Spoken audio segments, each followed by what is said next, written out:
নমস্কার বন্ধুরা, সঙ্গীতাস রেসিপি ভিডিওতে সবাইকে স্বাগত। আজকের রেসিপি হলো চিংড়ি বাবা রেসিপি। আমি চিংড়ি বাবাটা কীভাবে বানাবো সেটাই শেয়ার করব আপনাদের সঙ্গে। পুরো ভিডিওটা দেখার অনুরোধ রইল সবাইকে। তাহলে চলুন রেসিপিটা শুরু করা যাক। চিংড়ি বাবা বা বাবা চিংড়ি বানানোর জন্য আমি এখানে চিংড়ি মাছ নিয়েছি 250 গ্রাম। চিংড়ি মাছটাকে আমি ভালো করে পরিষ্কার করে নিয়েছি ধুয়ে।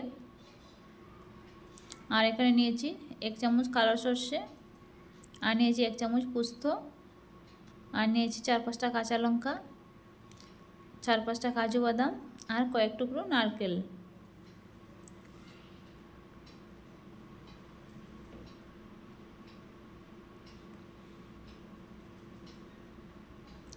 এখন আমি সর্ষে আর পোস্তটাকে একটু জল দিয়ে ভালো করে ধুয়ে নেব।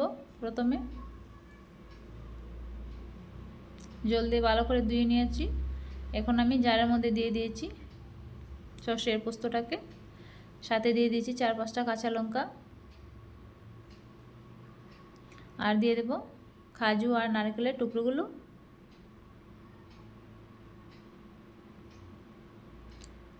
দিয়ে দিয়েছি অল্প একটু লবণ, যাতে শস্যটা তিতা না হয়ে যায় বাটার পরে। তারপরে দিয়ে দিচ্ছি পরিমাণ মতো একটু জল। তারপরে আমি বেটে নিয়েছি গ্রাইন্ডারে, খুব ভালো করে মিহি করে, দেখুন মিহি করে বেটে নিয়েছি। এখন আমি চিংড়ি মাছে মশলাটা আমি মিশিয়ে দেব।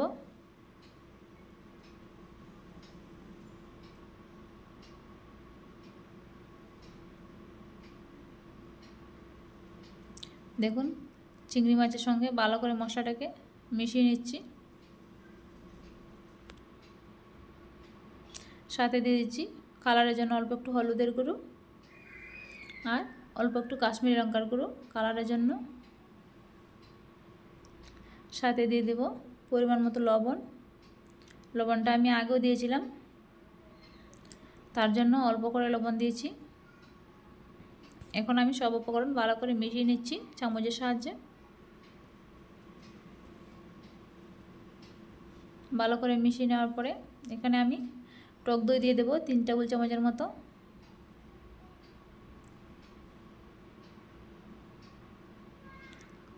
টক দইটা দিয়ে আবারও একসঙ্গে মিশিয়ে নিচ্ছি খুব ভালো করে।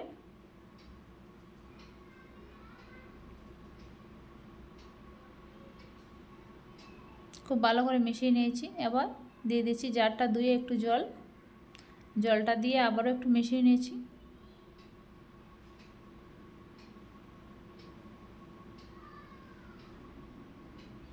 মিশিয়ে নেওয়া হয়ে গেছে। দেখুন এখন আমি একটা টিফিনের কৌটো নিয়েছি স্টিলের। এখন আমি মশলা মাখানো চিংড়ি মাছগুলো দিয়ে দিচ্ছি টিফিনের কৌটোর মধ্যে।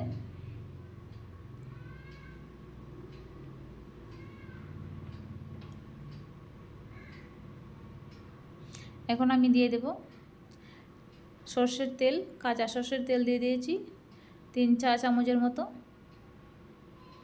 সর্ষের তেলটা আপনারা চাইলে কম বা অল্প বেশি করেও দিতে পারেন, তবে আমি এখানে 3 চা চামচের মতো দিয়েছি। আর দিয়ে দেব 3-4টে কাঁচা লঙ্কা চিড়ে।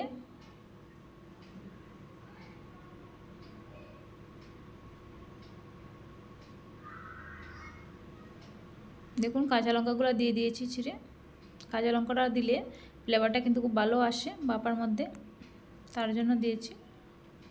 এখন তেলটাকে একটু মিশিয়ে নেব মশলার সঙ্গে খুব ভালো করে।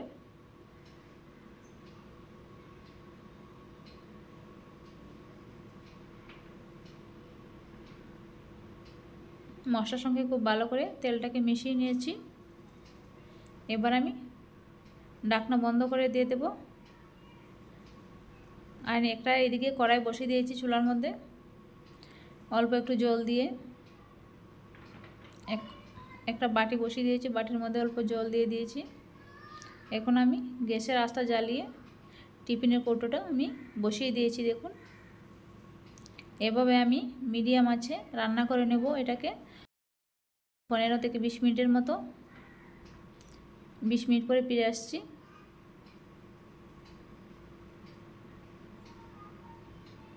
দেখুন 20 মিনিট হয়ে গেছে, আমার চিংড়ি ভাপাটা কিন্তু একদম রেডি। খুলে দেখছি কেমন হয়েছে। দেখুন কত সুন্দর হয়েছে চিংড়ি ভাপাটা।